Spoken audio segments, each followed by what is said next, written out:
White Show on In-Depth Radio, News Talk 1010.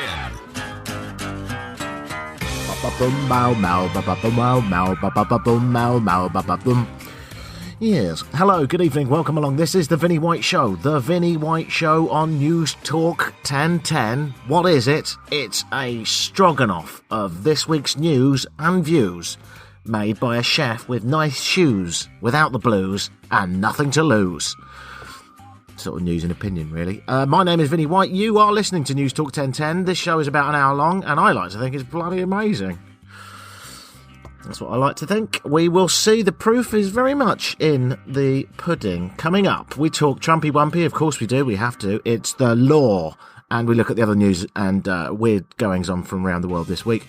And I'll try and get Amanda Capito on the phone. All the usual stuff, really. You're getting used to it by now. If you've never heard this show before, where have you been? What have you done? What on earth? Shut the door behind you. Come on, sit down. God's sake, man. But it's good to have you nonetheless. Now then, where do we start? Probably where we normally do, get him out of the way. Not in a malicious, murdering way, although sometimes it's tempting. Donald Trumpskin is still here. He's still with us. I mean, luckily, you know, I'm British, Canadian, you're Canadian. It's not, like, massively impacting our lives yet. Is it? I mean, it is. It just makes us feel a bit about humanity in general. But don't worry, he was quite helpful this week. Was he? Let's find out.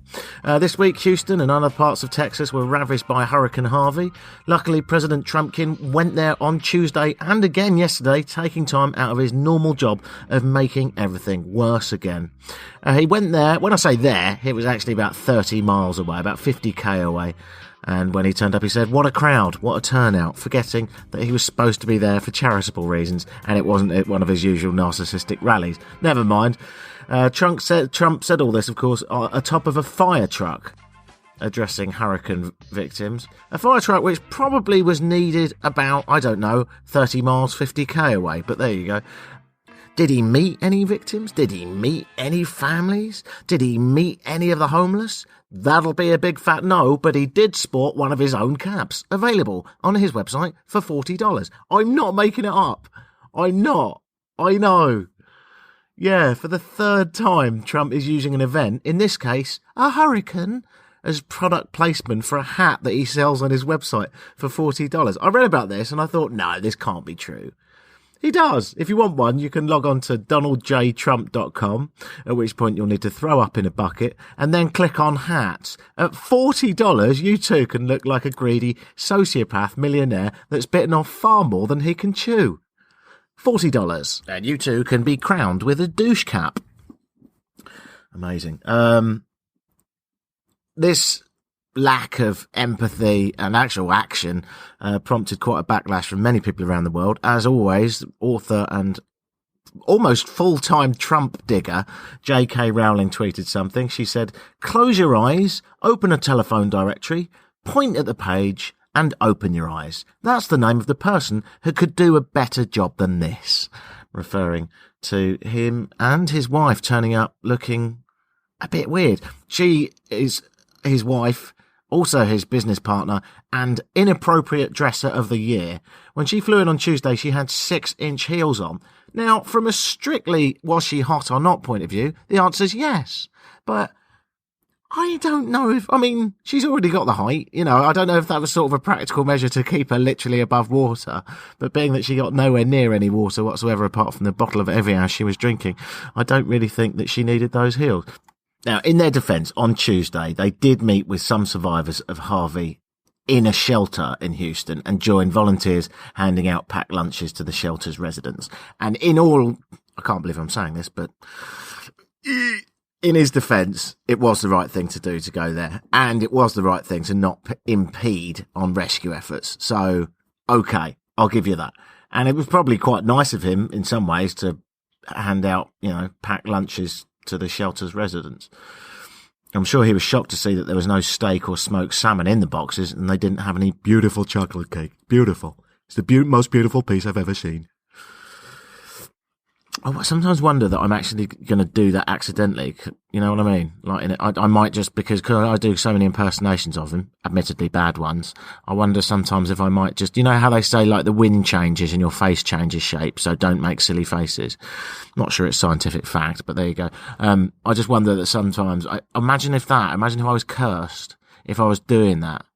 And just forever, I had to speak like this. Awesome, super. I'm the best. No one's like me. You see me? See my face? I know words. I like faces. What? Who? Cheese, biscuits. I like things. Oh, look, there's a badger. You know what I mean? Anyway, I'm glad that that's never going to happen. So, what happened? Well, he also met with members of the Coast Guard at Ellington Field, a joint reserve base. In a statement to the press, Donald Trump then praised the work of the Coast Guard, well done, for all the work that it's done during the Harvey rescue operations. But then, of course, he gets stuck in this sort of must criticise media. Here comes words criticising media, even though currently irrelevant. That happened, as it always does. He then criticised the media for not doing the same job as the Coast Guard. Okay, let's hear that. I hear the Coast Guard saved 11,000 people. Think of it, almost 11,000 people by going into winds that the media would not go into. They will not go into those winds. Unless it's a really good story, in which case they will. Okay, not the greatest audio, but let's just run through that again. I hear the Coast Guard saved 11,000 people. Think of it, almost 11,000 people by going into the winds the media would not go into. They will not go into those winds, unless it's a really good story, in which case they will. Thereby contradicting his point, which was a weird point, because last time I checked, it isn't the job of us, the media, to go into exactly the same winds at the same time as the Coast Guard. Although, having said that, a lot of them did. As soon as this was announced, Andy Campbell, who's a reporter for the Huffington Post, said on Twitter, well, yeah, but we were literally on the helicopter with them, referring to the Coast Guard. So they actually did go into the same winds, even though it's not really their job. Also, probably worth pointing out that actually it neglects the work of the reporters who did help save lives during Hurricane Harvey. Reporter Brandy Smith, for example, flagged down a rescue boat live on air, saving the life of a truck driver stuck in 10 feet of water whose cab was slowly filling up. So, well done you. I don't know what I get into. I mean, it's just pointless, isn't it, really? I'll be doing the same thing for the rest of my life. I'll be going slightly madder than him. In July, the Trump administration dropped its proposals for a 14% cut in the Coast Guard budget, promising instead to sustain its current funding levels. According to Breaking Defense, the US Coast Guard has already cut corners to stay within its budget, allowing roughly 600 illegal drug shipments to pass through this year due to lack of ships and planes to police them. So, how's it going? Admiral Paul Zuktoff told the Defense Writers Group that repairs on shore facilities were repeatedly postponed due to lack of funding. But having said all this, Trump did, in fairness, say that he was going to pledge to donate $1 million to the Hurricane Harvey Relief Fund. I mean, good, I guess. The only problem is that pledge has been widely reported by multiple news agencies, and since then questions have been raised about where the money will be sourced and which charitable funds will be benefiting from it. Initially, it was thought that the money could come from Trump's own sizable fortune or his charity, the Trump Foundation. But despite press inquiring into this and where the money will be going, no one's any of the wiser. This has led to a backlash online, of course, as nearly everything does. But this one, perhaps understandably. I mean, a lot of people are saying, can I have a look at this receipt? I mean, if you did donate $1 million, let's see the proof. Then while you're digging out the paperwork, get your tax returns and let's have a peek at them. Remember them?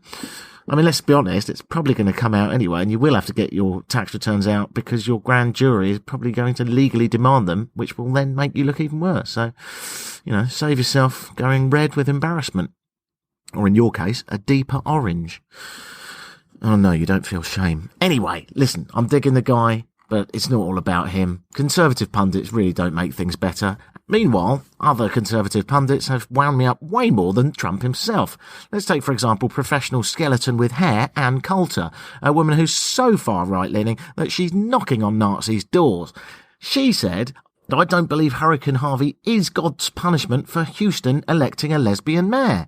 Which is nice of her. Also, a bit random. I don't believe that Hurricane Harvey is God's punishment for me picking up a piece of cheese, putting it back on a piece of bread and giving it to my girlfriend this week. But I just didn't feel the need to bring it up. Anyway, she went on, "I don't believe Hurricane Harvey is God's punishment for Houston electing a lesbian mayor. But that is more credible than climate change." Yeah, although it's just not, because of science. The internet went crazy with other Conservatives that don't look like skeletons this week as well. Some we know of, some were just random people. But there was a lot of the same comments like this, for example. This was replying to @RealDonaldTrump, a Trump supporter called, Dan O'Lands, said, "Thank you, Trump. Thus is how a real president leads." Where was Obama during Katrina? Probably golfing. Someone else tweeted at Donald Trump called The Blaze. "How come we never saw Obama helping Katrina victims?" Oh, that's right. He was golfing at the time. And someone else said, someone else called Just Judy, another avid Trump supporter says, "And where was Obama when Katrina hit? Vacationing and didn't answer for 3 days. You lefties are all on crack." Here's another one from Annie Kelianpis, who says, she actually took her time to tweet Barack Obama and said, "Just wanted to tell you to get lost. Where were you when Katrina hit? Oh, right, playing golf. Now you want to play president? Never again." So that's interesting. One more. This one went to Obama again from another Trump supporter. "You're such a pig." No apostrophe E. I mean, already you've got me rubbed up the wrong way. Never mind. "You're such a pig. Don't you remember Katrina? You were out golfing, Obama, taking vacation. Where were you? Why weren't you at Katrina?"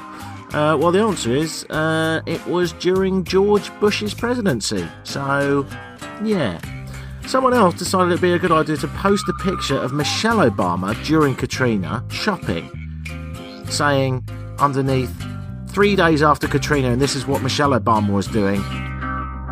Only problem is, it is a famous black woman shopping. Unfortunately, though, it's Condoleezza Rice. So, have another bash.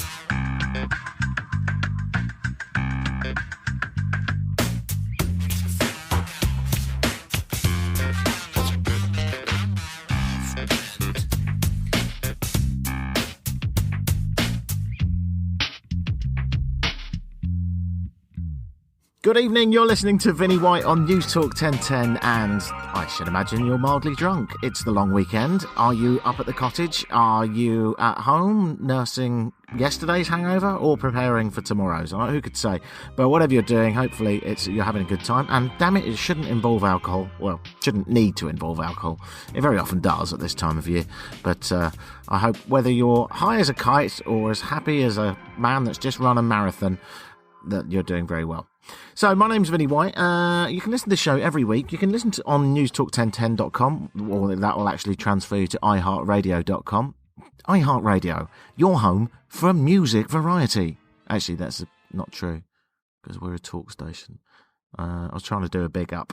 iHeartRadio, your home for music variety and talk variety. All the Bell stations under one roof. It doesn't get better. Not without sexual activity. I think that's the new slogan.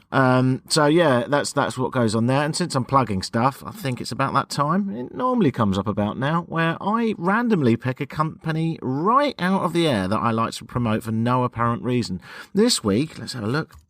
Just pressed a few buttons there. The company appears to be called, well, what a shocker, MrPhotoCanvas.com. Yeah, don't know anything about it. Let's find out more. Oh, apparently they blow up your photographs or artwork and put them on canvas, and then you go and pick them up, and if you pick them up, you pay on pickup, unlike most internet companies that do this type of thing, who of course want the money up front, and then they send you a terrible canvas print and there's nothing you can do. Not with these guys, apparently.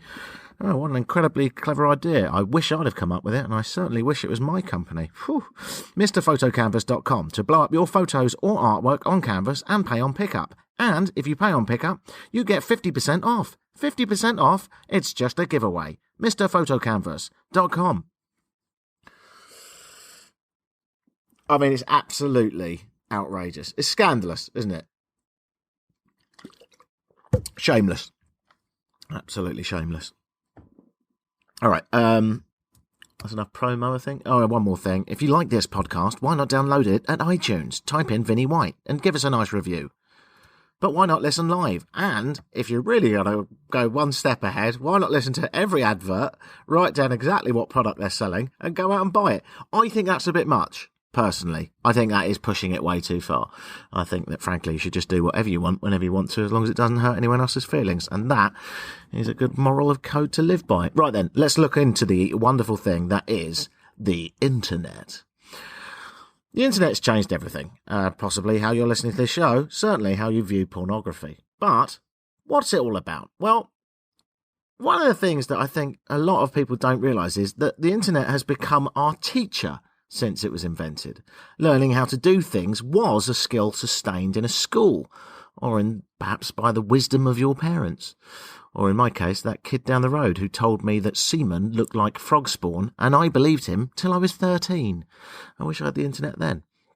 So basically, the internet has become a place where you can find things out. And we've all been known to do a bit of Googling. But now that everyone's connected, well, a good chunk of us are connected to the World Wide Web on a 24/7 basis, we no longer need to communicate through other humans. We don't need to ask other people what or how, indeed, to do something. This includes consulting Google for the simplest of questions. And this week, Google has shared a list of the most frequently asked how-to questions on the service. So, since 2004, how-to-based searches have increased by more than 140%, and usually involve people asking how to fix a vacuum cleaner, or how to fix a washing machine, or how to change a light bulb, or whatever it might be. This seems fairly logical, especially if someone doesn't want to fork out for a repairman to come around. It totally makes sense. Yet the broader searches from around the world perfectly demonstrate the human race's blissful and beautiful naivety. This is, as published this week, the top 10 how-tos by Google. At number 1, the most ever Googled how-to is how to tie a tie. Yeah. I haven't done that because I learnt at school, but I can imagine if I was a school kid now, I probably would do that. Number 2 is how to kiss. Again, probably I learnt the hard way, finding out that you don't push it down their throat too far, apparently. But I probably would have used Google if it was around when I first started kissing. Number 3 on how to, the third most, I should say, how-to question, how to get pregnant. Okay. Number 4, how to lose weight. Number 5, how to draw. That's actually quite interesting, that one, because that's not just a black and white, turn it and screw it to the left type thing. That's a lesson. That's a course. I like that. Number 6, unsurprisingly, how to make money. Number 7, how to make pancakes. Number 8, how to write a cover letter. Number 9, how to make French toast. And number 10, how to lose belly fat. So, being that these are the most Googled how-to questions in the world today, and have been compiled since 2004, I think it's our turn right now to answer them. So, let's fix this up. How to tie a tie. Use a clip-on. You're welcome. How to kiss. I'm not very good at this. Waggle your tongue around a bit in his or her mouth. You're welcome. Number 3, how to get pregnant. See above and add slightly more sexy times. Number 4, how to lose weight. Go for a run and give up eating crap. You're welcome. How to draw. That's actually quite interesting. Carry on Googling that. You'll need some pictures to look at for that one. How to make money. Get a job, start a company, or turn to ID theft. Don't rob a van in the street. It's ridiculous. The rate is incredibly low of successes, and bank robberies are rather silly as well. So if you're going to be a criminal, I recommend ID theft. Easy enough to do. Sort yourself out on the dark web. Wouldn't recommend it. Just saying. 7, how to make pancakes with a pan. How to write a cover letter. Download a template. That basically is the answer to anything clerical. How to invoice. How to apologise to your girlfriend. There's templates for everything on there. Trust me, I've used nearly all of them. Number 9, how to make French toast. Again, just get that pan back. And number 10, how to lose belly fat. Again, go for a run and give up eating crap. You are more than welcome. If you've got any suggestions on how to do better than that, then do email in. Follow the links on News Talk 1010, click on shows, and click on my face, Vinnie White.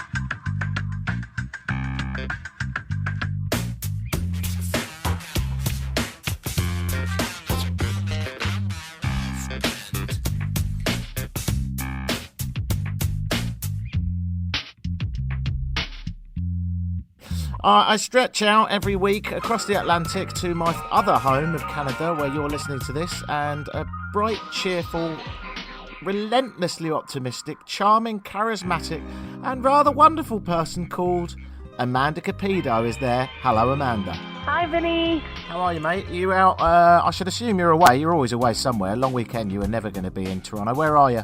I am camping right now. So we are literally, I'm calling you from a tent. This is... Oh, that's intense. It hasn't been that exceptional, has it? No, it's rainy today, so a bit cold and damp, but we're making it work. We got a fire started, so I call it a win, you know? That's all I ask. A little bit of warmth from the fire. Whereabouts? I'm happy. Whereabouts in the wilderness are you? And don't be too specific in case someone wants to come and rob you in the middle of the night. I know. I was actually thinking about that. There's no locks on tents. I never really had this realization until this weekend, where it's like someone. Well, you could put one on there, but unfortunately, someone invented the knife, thereby eradicating need for lock.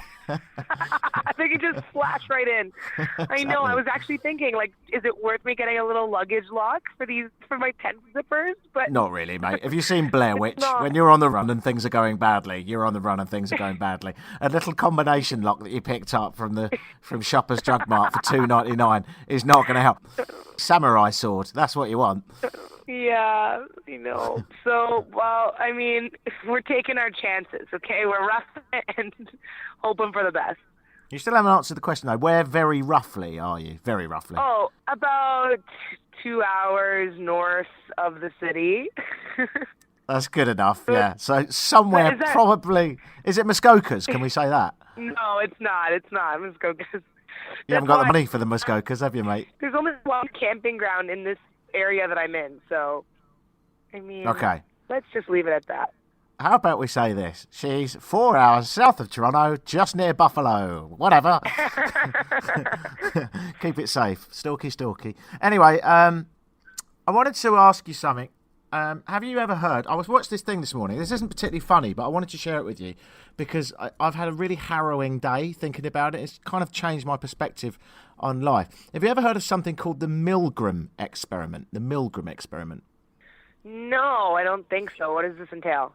So I was watching a YouTube clip. I'll send it to you. And if anyone's interested, you can Google it if you want to see it. Google Derren Brown. He's a British, for want of a better word, magician. He's just incredibly intensely clever.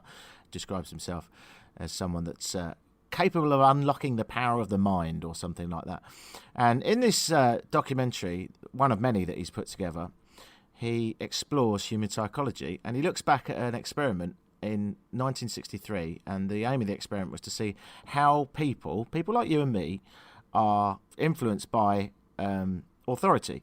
Now, what he does, and you stop me if you've heard this, because I think once I start explaining it, you might get it. He got 40 males aged between 20 and 50 whose job ranged from unskilled to professional in the New Haven area of America, and they were paid about $5 at the time. This is way back in 1963.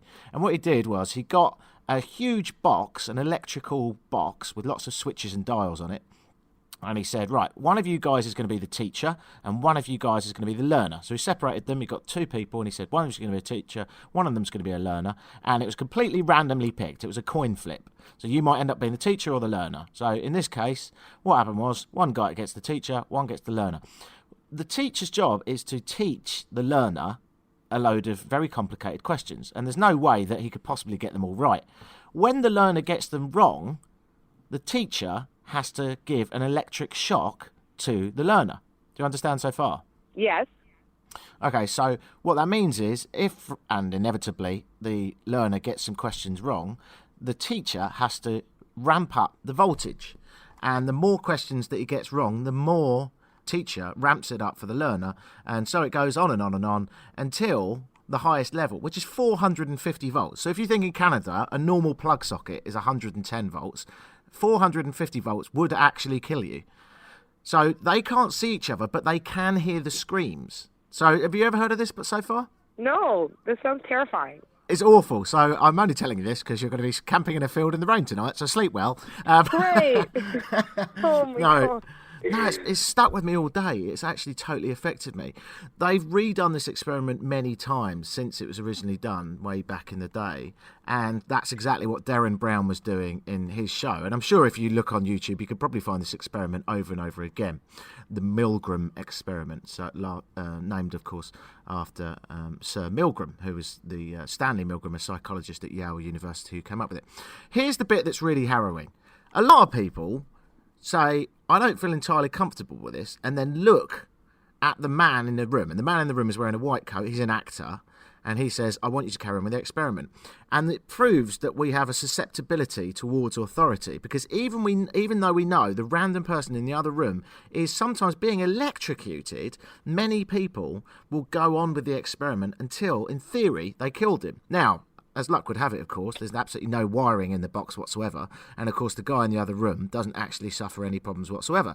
It's all screams from an actor. But people actually go ahead and kill other people because they're being told to do this.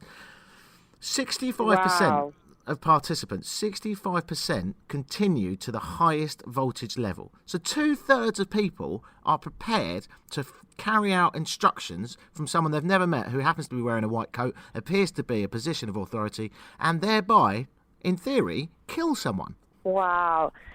Yeah, that's terrifying. I can see it though. I'm not that surprised. I could see why. I don't wonder why the human brain is like that, where we feel like we have to do something. Why are we wired that way? I would hope that I wouldn't. I feel like I wouldn't, but I don't know.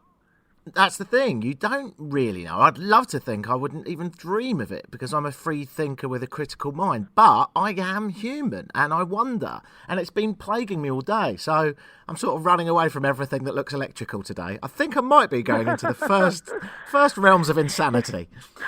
And never signing up for any sort of psychological tests. Like, I'm just No, not, exactly.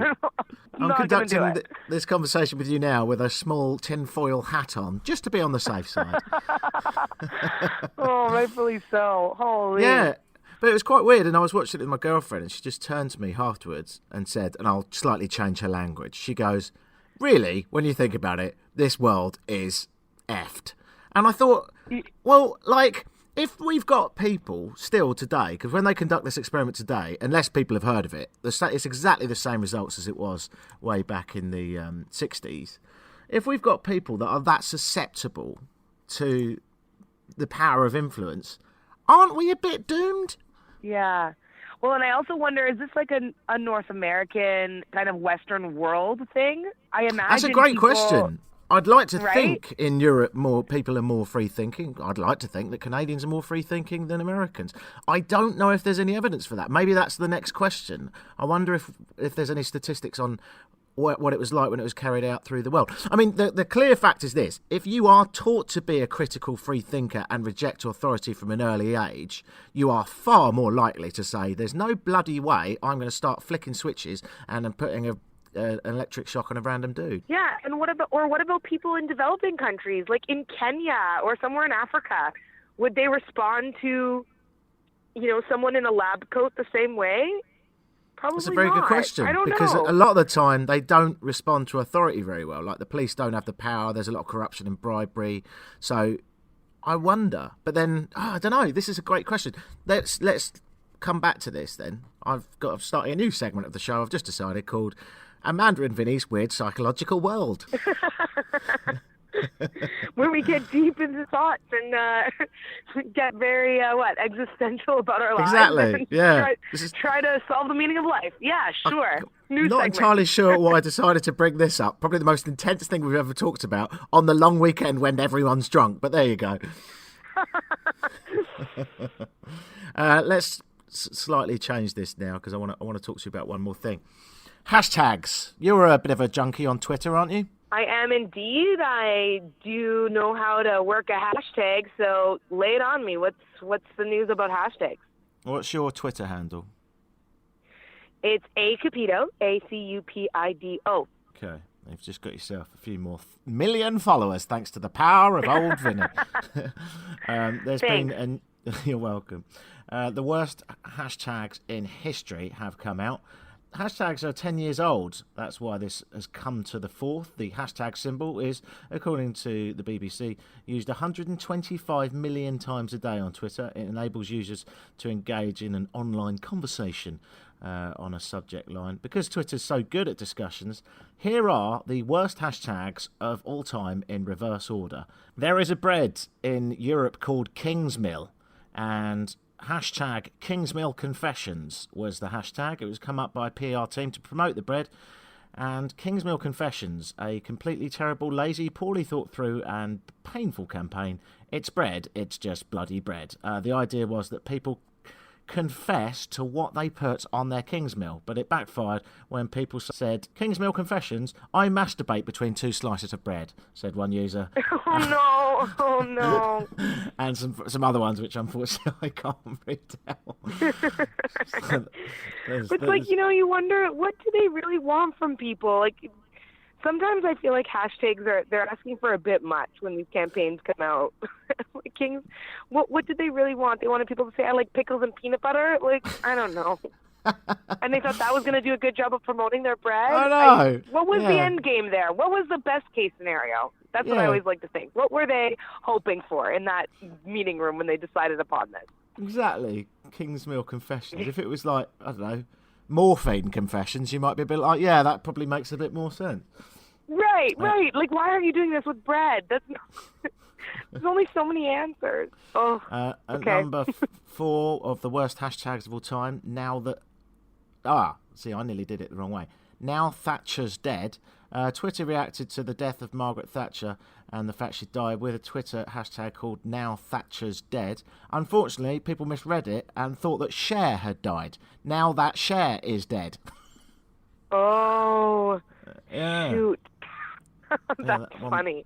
That one backfired. Without capitalizing letters, which a lot of people don't when they're doing a hashtag. Very easily read incorrectly. Another one was Susan Album Party. Do you remember Susan Boyle? Another one from Britain. I remember this hashtag, though. I know this one. It was supposed to be to celebrate Susan Boyle's album. Susan Boyle's PR team announced the official hashtag for a forthcoming album, Susan Album Party. Problem is, it's also Sue's Anal Bum Party. This has actually come up again because Ed Sheeran did a new album release party and had a hashtag going, and it was hashtag Sheeran Album Party. Can you see what that would spell if you looked at it? Let me think it through. Sheeran Album Party. Is it Sheer Anal Bum Party? Yes. And people were calling it out, but it's so funny because the record label was going along with it. I don't even know if they did this on purpose or not, or if they just decided to lean into it, because then they were replying to people being like, yeah, we know. Susan Boyle did it too. So I don't know if this is effective marketing anymore, but maybe it's the joke's on us. Like, maybe they're doing it on purpose. Oh, no, because we're talking about it. Oh, no. Right? They're winning. Well, number one is Canadian, one to be proud of here. Back in 2012, Research in Motion. You remember the BlackBerry makers? Yes, good old RIM, yep. Decided to recruit. They used a new hashtag. See if you can work this one out. RIM Jobs. Hashtag RIM Jobs. Oh, no. No.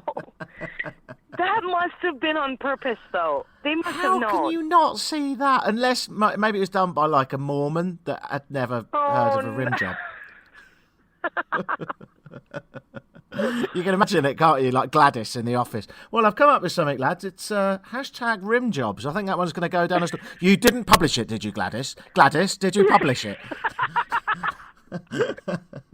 Gladys, no. Oh, God. Go and have a break. That is the perfect name. That is I don't know what you're saying. Oh, no, it's a rim job. Oh, no. It's like when you watch a sex scene with your mum. You remember when you used to watch films with your mum when you lived at home and a sex scene came on and you just wanted to die of embarrassment? Yes, that still happens to me. So what's the plan for the rest of your weekend? Well, we're just laying low and relaxing. We're leaving tomorrow, so we spend one more night. Hopefully, the rain doesn't come back. It's clear right now, thank goodness. And, can't believe it's already September, which I feel like everyone's saying summer just passed them by.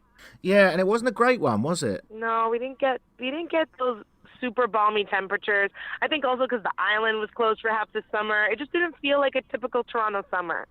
Oh, speaking of the island, you know who was supposed to get married on the island this summer? Yes, Quiz Coconut Man, James. Exactly, our man that comes in on the show, James, every now and then and does a pub quiz on the radio with us.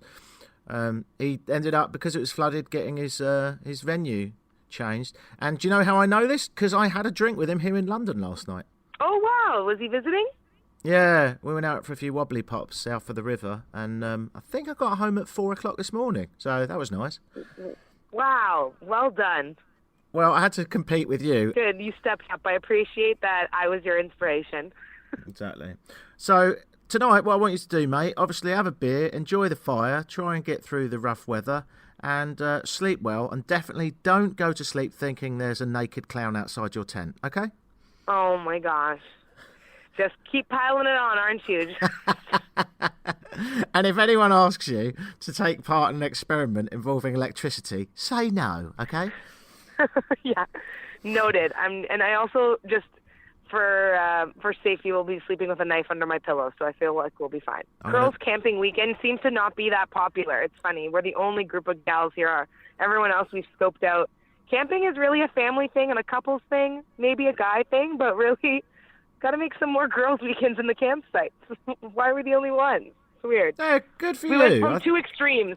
A weekend of all girls last weekend with the Bachelorettes, and now where there's no other groups of girls. All right, well, I'll leave you to it, sweetheart. Always a pleasure, never a chore. Thanks, Vinny. Great to chat. Amanda Capito joining us live from somewhere in the wilderness. 2 hours north-ish of Toronto, somewhere out there. But, if you're a serial killer, don't jump in your pickup truck and go and find her, because I quite like her. And also, I want her back next week. One of the reasons I want her back next week is because I've just remembered I forgot to talk about South Korea again. Oh, God. Every week I say I'm going to talk about it, whether or not I forget. Maybe there's a reason for that, and I just don't know what it is. If you're interested in learning more about the Milgram Experiment, the fascinating and bizarre experiment by Professor Milgram that was carried out, who, by the way, thought that the result would be that only 1% of 1% of people would actually carry out killing anyone, or hypothetically killing someone. But it turned out that it was 2/3 of people. Absolutely amazing experiment. There are lots of clips of it on YouTube. There's one particular one that I recommend. It's quite long. It's about 50 minutes, 50 minutes.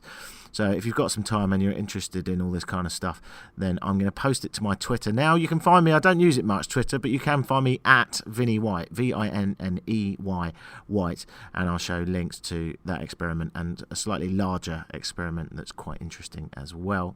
If you're into all that psychological stuff, if you're just sitting around in your shorts thinking, that's great, but I'd rather have another beer, good for you. Before I go, quick shout out to the French woman this week that I shared a table with in a bar, and I put my beer down on her table because there was nowhere else to put it. I said, I hope you don't mind. She said, actually I do. Some people are coming to join us. And I said, okay, well, I'll just move that then. And she said, why did you even put it there anyway? And I said, because I didn't know really where else to put it, and I wanted to pick up something out of my bag and I needed my hands. And she said, are you on medication? And I said, no. This is turning out to be quite a weird conversation. Why would I be on medication? And she said, and I quote, to deal with that ugly face that you have. It was a cutting line, one that I feel was slightly unnecessary, but big shout out to you and a huge hug for you. Even though you are probably the manifestation of Beelzebub on the planet Earth, I still say you must have been having a really bad day. I mean, don't get me wrong, my face is more Crime Watch than Baywatch. It's, it's very much designed for radio. But, easy now, love. Easy. You have been listening to The Vinny White Show. It's steamed on by pretty quickly. We'll have another one for you next week at 9 o'clock. If you want to download the podcast, go to vinnywhite.co.uk. Weird spelling for Vinny. It's Vinney. And it's always a pleasure to do this. I absolutely adore it and you. And I hope that your long weekend continues to wind on and we squeeze the last drops of a good bit of summer out yet. Always the optimist. Tomorrow is another day. And let's lounge around in a pair of shorts and eat. Rock on. My name's Vinny White. Enjoy the rest of your long weekend. Happy Labour Day. Bye for now.